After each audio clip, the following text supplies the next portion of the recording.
তে আমি হেৰুৱাইছিলোঁ বহু গণ্যমান্য ব্যক্তি। উভতি নহাৰ বাটেৰে গুচি গৈছিল গণশিল্পী ৰাজীৱ শদিয়া।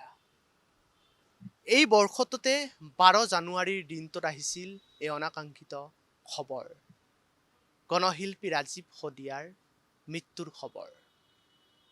যিজন ব্যক্তিৰ বিপ্লৱী সত্তাই জগাই তুলিছিল জাতিটোক, যাৰ অৱদানে সমগ্ৰ জাতিটোক সমৃদ্ধ কৰিছিল।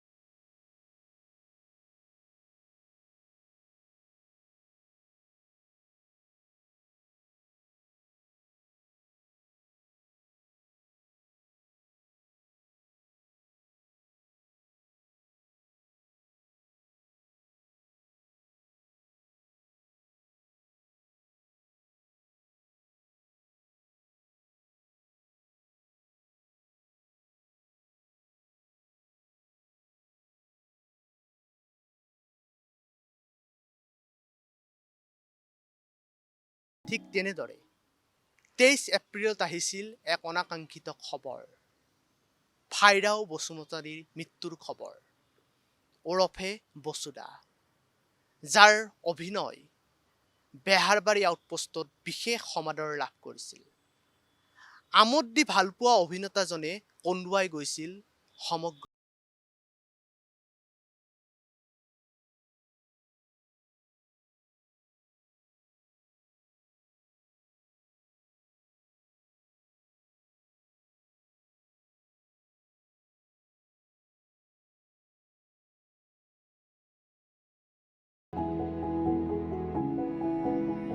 ঠিক তেনেদৰে 16 মে'ত অজান দেশলৈ বিদায় মাগিছিল সৰা পাতত সপোন ৰচা গায়ত্ৰী হাজৰিকাই, যাৰ কণ্ঠই নিগৰাইছিল বহু চিৰসেউজীয়া গীত। সেই গায়ত্ৰী হাজৰিকাক আমি হেৰুৱাইছিলোঁ 16 মে'ৰ দিনটোত। 2025 বৰ্ষৰ 16 মে'ত আমি হেৰুৱাইছিলোঁ গায়ত্ৰী হাজৰিকাক, যাৰ কণ্ঠই ৰজন জনাইছিল অসমৰ আকাশ বতাহ, যাৰ কণ্ঠই দিছিল এক সুকীয়া মাত্ৰা। এনেদৰে আমি বহু গণ্যমান্য সাংস্কৃতিক সামাজিক ব্যক্তিৰ মৃত্যু দেখিলোঁ এই 2025 বৰ্ষত। তাৰ সমান্তৰালভাৱে এই বৰ্ষত 1 জুলাইত অজান দেশলৈ গুচি গ'ল বিশিষ্ট কবি, অনুবাদক, গল্পকাৰ তুলসী অনুভৱ,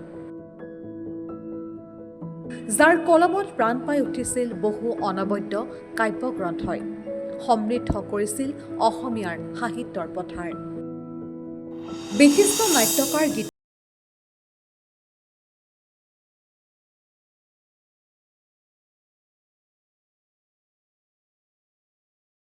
তেনেদৰে 11 আগষ্টত আহিছিল এক অনাকাংক্ষিত খবৰ, বিখ্যাত বিশিষ্ট নাট্যকাৰ, প্ৰখ্যাত গীতিকাৰ হেমন্ত দত্তৰ মৃত্যু, যাৰ নাটকে অসমীয়া নাট্য জগতত দিছিল এক সুকীয়া মাত্ৰা, যাৰ কলমত প্ৰাণ পাই উঠিছিল বহু অসমীয়া জনপ্ৰিয় গীত। সেই বিশিষ্ট ব্যক্তি হেমন্ত দত্তক আমি হেৰুৱাইছিলোঁ এই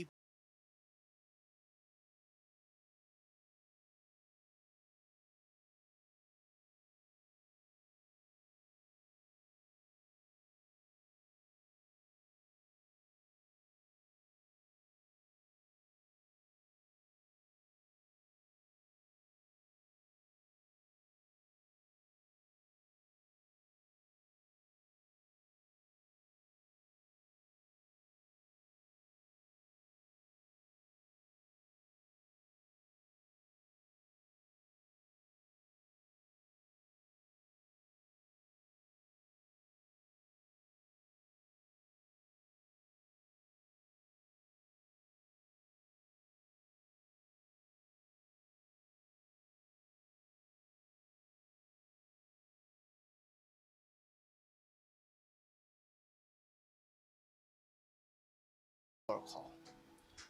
অভিশপ্ত বুলি কিয় কৈছোঁ সেইটো হয়তো আপোনালোকেও অৱগত। এই বৰ্ষটোত আমি কি হেৰুৱালোঁ, কি পালোঁ। হেৰুৱাতকৈ যেন কোনোবাখিনিত পোৱাৰ মাদকতা কম। আমি এই বৰ্ষটোত বিশেষকৈ সামাজিক সাংস্কৃতিক ক্ষেত্ৰখনৰ বহু পুৰণা ব্যক্তিক হেৰুৱালোঁ। উভতি নোহোৱাৰ বাটেৰে গুচি গ'ল বহু বিশিষ্ট ব্যক্তি, বহু জনপ্ৰিয় তাৰকা। 19 ছেপ্টেম্বৰ যিটো দিন আছিল অসমৰ বাবে বিষাদ ভৰা। সেই 19 ছেপ্টেম্বৰৰ দিনাই আমি হেৰুৱাইছিলোঁ প্ৰাণৰ শিল্পী জুবিন গাৰ্গক। সেই দিনটোত কেৱল বৈছিল কান্দোন। অসমৰ আকাশ বতাহ স্তব্ধ হৈ পৰিছিল। সেই দিনটোৰ উজাগৰি নিশাই কেৱল সকলোৱে কান্দিছিল, কেৱল কান্দোনৰ ৰোল বৈছিল। বিষাদ ভৰা চকুলো বৈছিল প্ৰতিজন অসমীয়াৰ। ঠিক তেনেদৰে 3 নৱেম্বৰতো আহিছিল এক অনাকাংক্ষিত খবৰ, অসহনীয় খবৰ। প্ৰখ্যাত বাঁহীবাদক দীপক শৰ্মাৰ মৃত্যুৰ খবৰ। যিজন ব্যক্তিৰ সুৰে, বাঁহীৰ সুৰে ৰজনজনাই তুলিছিল অসমৰ আকাশ বতাহ। অসমৰ বাহিৰেও দেশ বিদেশৰ বহু প্ৰান্তত তেখেতৰ বাঁহীৰ সুৰে জীপাল কৰি ৰাখিছিল বহুজন ব্যক্তিক। এনেদৰে আমি হেৰুৱাইছিলোঁ বহু পুৰণা ব্যক্তি। 19 ছেপ্টেম্বৰ যিটো দিন আমাৰ আজিও মানসপটত উজ্বলি আছে। কিমান বিষাদ ভৰা আছিল সেই দিনটো। প্ৰাণৰ শিল্পী, প্ৰতিজন অসমীয়াৰ বুকুৰ আপোন জুবিন দাৰ মৃত্যু। কিমান অসহনীয় আছিল সেই খবৰ, কিমান মৰ্মান্তিক আছিল সেই দিন। কেৱল হতাশাৰ ছাঁ বৈছিল। আমি যেন হেৰুৱাই পেলালোঁ অসমৰ ৰত্ন, বুকুৰ